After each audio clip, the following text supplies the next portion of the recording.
Fashion brand founders. This is the proven formula we use to scale fashion brands to 100K per month, to 250 to 333K per month. So that's 3 to 4 million a year, and a million a month, which is 12 million a year and beyond. I'm Brandon, one of the co-founders of The Giuseppe. We specialize in scaling fashion brands with ads. You can see many of the fashion brands you work with in the link in bio on Instagram, or in the testimonials, or in the video description below if you're watching this on YouTube. So this video is just a high-level overview with action steps you can do on the proven formula we use. So we scale fashion brands to 100K per month, typically within 1 to 3 months. I have a case study on this too that you can check out later. We scale fashion brands to 3 to 4 million, typically in 1 to 2 years. The fastest one was so far is within 1 year. We scaled them to over 4 million from around 1 million in 1 year. All right. And here to a million a month beyond, we've done that as well. And from beyond this, we also work with a handful of fashion brands that are beyond this and they're just scaling beyond this. All right. Scaling from here to here is obviously, it takes a bit more time, right? But is obviously doable. So I'll just be going over the formula of how to scale it here that you can use. So let's just jump into it. So let's draw a little roadmap here. All right. So you got 100K. Then you got 3 to 4 million. Then you got 1 million a month. I'll just call it like this. And then it's beyond, right? Whatever number. So typically, let's start with the formula is actually mostly the same. Like the principles will stay the same. So let's start with the first step. And I'll cover the beauty of the strategy, this formula as well. So typically, let's say you're at 35K to 50K per month, right? Or let's say low 30K, like 30K. And you want to scale to 100K. This is actually very simple. And that's how we're able to do it within 1 to 3 months for fashion brands. At this point, you should have, it tells you that you have product market fit, right? People want your stuff and they want your products, they like designs, and they're buying consistently every month, right? Now, to get to 100K, this is what you do. When you have product market fit, that tells me you have best sellers. If you've been watching our content, then you understand what I'm talking about. If not, you'll get this. Best sellers are the few products, I'll use Pareto principles, right? It's the 20% of products that bring in 80% of the sales all the time. So these bestseller products, it doesn't have to be exact percentages, but the point is like, these are the few products that bring in the most sales, right? And every single month, because then there's demand, because if it has product market fit, it has demand in the market. So that means if you advertise and use these products on your advertising and your ads, you will get more people to buy because it already has proven demand. You just have to find the certain angles, what ad angles get people to come in, right? That's more tactical ad stuff, which is not the point of this video. Now, on the ad side, this is the funnel. This is how you focus your ads. So, classic marketing funnel, there's top, funnel, middle, bottom. We spend on average 96% of the ad spend, all campaigns, all top of funnel campaigns, getting new customers. Every campaign is conversion sales focus. There's no views, no add to carts, none of that. That is all useless. Because we want buyers. I don't want people to just add to cart and not buy. But I've seen like these strategies where they're like, okay, let's look at them to view and add to cart and then retarget them. Like that stuff is extremely outdated. In today's market, this is just completely useless. All right. Your money is better. This is hard to track even too, right? Your money is better spent direct ROI, right? People buying on the spot. Right? So that's just a little ad settings. But at a high level, you want 96% of your ad spend or campaigns going after new customers, new audiences, and converting them. And so you leverage your best sellers in your creatives. Focus 96% of the ad spend on new customers. So we on average 4% on remarketing, retargeting. And then you just sell your best sellers. Now you drive them to, so the 3 pages that convert the highest for us: new arrivals, homepage, or bestseller collection page, right? One of these 3. Usually we do homepage the most, right? The point is we're leveraging bestsellers in our ads because it has proven demand, right? Focused on getting new customers And those new customers come in and buy because these have demand. So there's the highest odds of converting new customers. And then you just use it. Oh, that was an alarm of mine. And you just use it to scale. Let me make sure there's no other alarms here. Okay, cool. That is how to scale to 100K a month. You just literally use ads, nothing else, leverage your best sellers, and sell to new customers, new audiences, and get them to new customers, and get them as new customers. That's it. That's how you scale to, you just get 100K per month and higher within 1 to 3 months just by doing that. Here's the beauty of this strategy. Actually, let me just cover this part more. Now, to get the 100K to 3 to 4 million a year, you're just doing the strategy more, right? So getting to 100K, you just do the strategy. You start with the strategy. You'll get to 100K per month. From 100K to 3 to 4 million a year, you just do it more and you stick to it. So you leverage more bestsellers. You keep what do you call it? Because many fashion brands, right? Every season they release new collections. Little side note, you can always test new collections and find potential new bestsellers there, right? The point is, you'll want to identify which one are your bestsellers, and the bestsellers are usually the same. You sell to new people. You just sell to more. You just scale your ads, increase ad budget, do more creative testing, find new winning angles, and scale those. And you just keep rinsing, and you rinse and repeat this process more. Also, on your stock, you want to, on average, our clients have 80% of the stock is always on bestsellers. This way, because this is how you scale to 3 to 4 million. Because then, if you're always able to meet demand, this way you can meet demand on ads. So you can keep scaling ads to meet demand. And then with 80% of stock, you can always fulfill the demand. So you're never out of stock. So you keep the momentum. Because look, there's like a flywheel. So the more you're able to fulfill demand, the more you'll be able to meet demand with ads. Right? So the more you're able to scale, the more you're able to fulfill, the more you're able to scale, right? It compounds by itself. That's how to get to 3 to 4 million within 1 to 2 years. Right? You just keep doing this strategy. It sounds boring, right? Because maybe you've seen or done it before where so this is part of the beauty of the strategy. Like, you don't have to launch new products all the time. You don't have to do crazy marketing stunts to promote products. You simply use ads, leverage bestsellers to get new customers. That's all you do. All right. That's how to get a 3 to 4 million. Same thing applies to here. To 1 million. Obviously, certain ad strategy, like the tactical ad strategy will change from here to here, but the principle is still the same. All right. Because here's the beauty of the strategy and why it works. Most fashion brands struggle because, number one, they don't use the best sellers because they always think they have to launch new products just to get more sales, right? But you don't need to do that because it's very risky to launch new products too, right? Because you have to front cash, you have to design it, you have to launch it, you have to make sure, you have to prep all this marketing launch. It could be a pain, and there's risk to it too, right? Whereas there's less risk if you just use the best sellers you have and sell to new people. Because there is infinitely more strangers that don't know your brand compared to those that do know your brand, right? So if you just, and your best sellers can be, these could be this could be years old, 1, 2, 3 years old. But new people don't know that.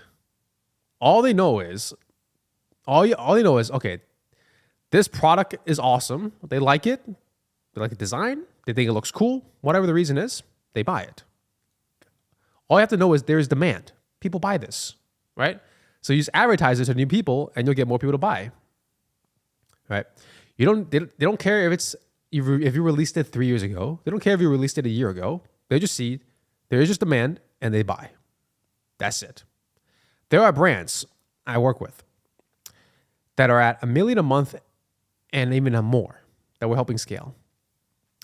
We still leverage their bestsellers and just do the strategy. Some of these brands, believe it or not, they have around like 12 products or less, and they release some every year. They release some new products every year, right? And we've been selling the same products. They've been selling the same products for years, even at like $1 million a month and higher, because they're just bestsellers, right? Because even at the brutal reality is at 100K per month, 3 to 4 million a month, even sometimes here, like it's not a big size within the fashion market, because the fashion market is like one of the most competitive and big markets online, right? So even if it's at 100K, 3 to 4 million, most people do not know that the brand exists yet.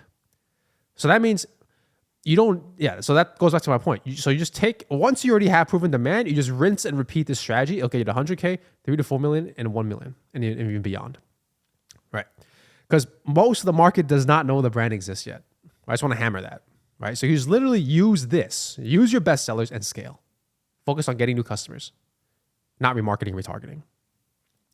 The other point I want to make is why this is important. And another pitfall that most fashion brands I see, that whoever's running their ads or what, like some agency or whatever, is they're remarketing too much to the existing customers and existing audience, and it just plateaus. Their sales they make it a high ROAS, which I'll cover the difference between ROAS and growth. They make it a high ROAS, but their sales plateau and it declines, and they're wondering why. Happens at many levels, right? It happens here, here. I see it all the time. Because look, your existing customers. Imagine these are here. I'll get a different color so it pops out more for you. Let's do. I already used dark green. Let's do teal. So these are your existing customers. This is the amount of money that exists within your existing customers, the liquidity to put it, right? If you just retarget, because if you spend more than 10%, even more than 4%, I say even like 4 to 10% or more of your ad spend on retargeting is too much, right? Because imagine your ads are retargeting existing customers and audiences. You also have email and SMS. That's their job, right? The retention marketing, email, SMS, and all this stuff, trying to get your existing customers to buy. Your existing customers, you only have a limited amount of this, right? Because it's what you own.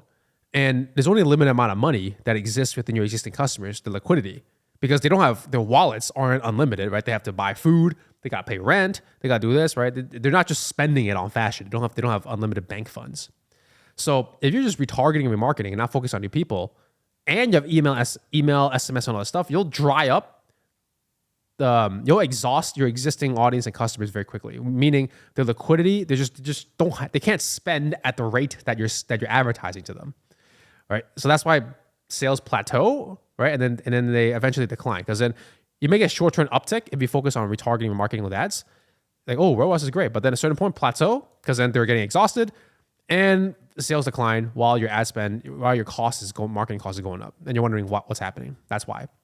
Whereas if you just focus your ads on new people, new customers, NC, there is literally unlimited money that exists here. This is where all the liquidity and money is, and the opportunity, and where the scale is. Because there's infinitely more people who don't know your brand exists than people who do. So by focusing your ads, you concentrate your ads, solely focus on this, on getting new customers, you'll never plateau, right? You'll always have new sales volume coming in. And by focusing on getting new customers, this also increases your existing customer pool. So you're going to increase the liquidity, the amount of money from your existing customers and audience, right? So this will increase, which will make your retention marketing better, because now you have more people to remarket to, right? But this won't grow unless you focus on getting new customers, right? That's the whole point of ads, to get new people in. And this is where all the money is. That's what we focus on. That's how you scale. You don't scale by remarketing and retargeting, right? You scale by getting new customers in. That's why we focus on this. And how do we make sure that our stuff converts? We use what already converts. Your best sellers. Bring it to the market to meet demand and get new customers. That's the formula. So the formula is literally, I'll reiterate again if I haven't reiterated enough. Leverage your best sellers. Focus at least 96% of your ad spend campaigns on getting new customers to top of funnel. On average, make sure, I suggest 80% of your stock always in best sellers. So you can keep fulfilling the demand. You meet demand, fulfill demand. Get new customers by getting new customers. Get new customers. Your new sales volume will always go up. That's how you'll scale. You'll always keep scaling. And then by doing this, you also increase your existing customer pool, which makes your remarketing efforts better because now you have more people to remarket to and not exhausting your existing customers. Because most of your efforts is concentrated on getting new people in. That's how you'll never plateau. Same applies from 3 to 4 million to a million a month. It's also doing the same strategy again, but obviously on an ad tactical level, there's a lot more to do it. There's like obviously more testing, more different ways to scale, etc., to get to a million, to help a fashion brand to scale to a million a month. Right. From here and beyond, a lot of it is the same principles, but it's a lot of more tactical ad stuff. Right. So like I'll quickly touch upon this for brands if you're watching this at this level. Typically, if you're at a million a month or more, you're probably spending roughly 50, not even 50, like 100K and higher. Typically 200 to 300K per month, right? And you're usually stagnant here. You're plateaued and you wonder why. Well, on an ad level, this is why. So what got you here? Maybe let's say your winning angles are flat lay ads, for example. So you just lay the product on a surface or some surface. That's your winning angle, right? Let's say single image. Now that may have worked and got you to 100K, 3 to 4 million in here. But the reason why it's plateau is because why you can't break out of this is most fashion brands at this level, they try to diversify their campaigns or make variations of flat lays because they know it works, right? Logically, if this works, you just keep doing variations, which is like horizontal, what they call a horizontal scaling. However, in Meta's perspective, all these ads that you're making and campaigns you're making, it's all flat lay ads. They only see it as one type of ad. So they'll only serve your ads to the flat lay segment, people who buy from flat lays. Because different people buy from different types of ads. Some people buy from video, some people buy from GIFs, some people buy from carousels, or some people buy from, etc. Like different, let's say a catalog, for example, stuff like that. So different people buy from different ways. So in order to break past your plateau is not to make more variations or diversify campaigns. You need to test and find winners that covers every single part of the market. So you need test and find winners for video, test and find for GIFs, carousels, catalogs, everything. You need to force the algorithm to give you access to other segments of the market. So that's what I mean by you have to allocate budget to test and find winners in videos, scale that. Same for here, same for here, same for here. So you just got to test simultaneously or however multiples you want. And once you have winners, you scale in all of them. That's how you break past this plateau. And that's what we do as well for fashion brands that are stuck here. You have to restructure your campaigns, stop doing this, and break into other segments. That's how you scale beyond. And that's how we're doing it now for fashion brands at this level. All right. So that's a little thing. If you're at this level, like you figure out maybe this is one of the most common problems. How do you scale past it on an ad level, right? Because here I'm just talking about how do you scale direct to consumer with ads, right? Nothing else. So that's a strategy, right? It's still, even at this part, it's still the same thing. You're leveraging bestsellers, finding, okay, how can we make video ads of bestsellers and test to find winners? How do you do it for GIFs? How do you do it for carousels, catalogs? You're still leveraging bestsellers, focus at least 96% of the ad spending campaigns on new customers, and make sure that at least around 80% of the stock is bestsellers, and just rinse and repeat this formula. It sounds boring, but it works. That's the bottom line. Now, you can see this formula is about scaling and growing. And there's something, I'll say a little bonus point I want to touch on that it's called, like there's like this philosophy and it wraps up our formula. It sums it up well. So I'll use purple. It's called growth versus ROAS. And I'll say this is usually what separates brands that scale to here and even scale to here, right? So brands that scale to this part, from our experience, or get there faster. Once this clicks, they get there faster. Is growth over ROAS. The point of our strategy is not to get the highest ROAS possible. The point of our strategy is, as long as we're getting new customers profitably, we just keep scaling, regardless of ROAS, right? So what I mean by this, let's say you have two fashion brands. You have fashion brand A and B. This guy, let's say B cares about, oh, I want the highest ROAS possible. Okay, let's say they want like a 6. Let's say a 9, for example. This is just an example, right? They want a 9 ROAS. Okay, maybe they spend $20K for a 9 ROAS. So that's roughly like $180K return from ads. Now let's say A, fashion brand A. They're like, hey, I want to scale at a 3. Like, let's scale at a 3, but they're spending $100K. So they're making $300K return from ads. If they're competing in the same market, who do you think wins? Well, fashion brand A. Because imagine they're both profitable, right? But B's goes to get a higher ROAS, A's goes to get a 3 ROAS. Fashion brand A will always beat fashion brand B because they're able to scale and take more market share. They're able to increase their new customer sales volume, increase this, and grow at a rapid pace, right? While still being profitable, right? Given that they're both profitable. Because he, in fashion brand A, focuses on growth. That's the whole point, right? We're growing here, not to get the highest ROAS possible. So this fashion brand, maybe they get this high ROAS, right? But they're stuck there. They're not seeing the growth that they want. Like their competitors are outscaling them, and they wonder why. Because they're focused on the wrong things. Because they're focused on getting the highest ROAS possible, whereas they're not focusing on growth. Because to scale, obviously getting new customers, the ROAS won't, because getting a high ROAS is easy. You just retarget more, right? You just retarget your existing audience, existing customers. Sure, you'll get a higher ROAS. But that comes at the cost of growth because your ad spend is focused on the wrong thing. It's not focused on getting new customers and growing. It's just focused on getting the highest ROAS. And eventually, this will plateau and eventually start declining, right? Like I said earlier, right? Because you're just going to exhaust your existing customers and audience a lot. And then you won't have enough, you won't be getting enough new people in, and then this liquidity will be exhausted. So that's why they'll be stuck. I've talked to many fashion brands. They're just, or not many, like some, where they're just too hung up on getting ROAS, right? I'm not saying ROAS is a bad thing. Obviously, I'm saying like you want to scale profitably, right? So at a profitable ROAS. But the whole point, the big picture is we're here to scale and grow. That's the philosophy, the approach. So it's better to spend at perhaps a lower ROAS, but you're able to spend more and scale more than rather get a higher ROAS where it looks great on paper, but your brand is not growing at the rate you want it to be.